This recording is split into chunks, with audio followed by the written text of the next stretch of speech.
Let's solve a set difference problem.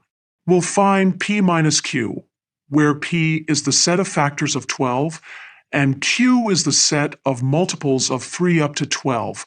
Let's start by finding set p, which contains all the factors of 12. To find the factors, let's list all numbers that divide evenly into 12.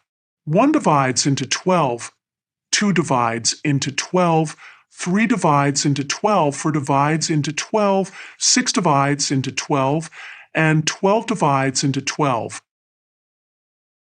Now let's find set q, which contains the multiples of 3 up to 12. To find these multiples, we'll multiply 3 by increasing numbers until we reach 12.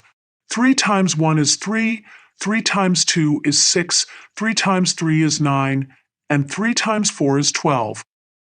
Now, to find p minus q, we need to identify all elements that are in set p but not in set q. In other words, we're looking for the factors of 12 that are not multiples of 3. Let's visualize this with a Venn diagram. Here's set p containing all factors of 12, and here's set q containing all multiples of 3 up to 12.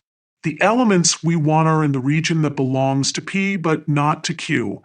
Looking at our Venn diagram, we can see that the numbers 1, 2, and 4 are in set p but not in set q.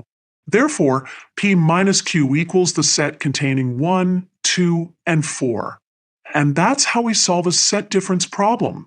Remember, p minus q contains all elements that are in set p but not in set q.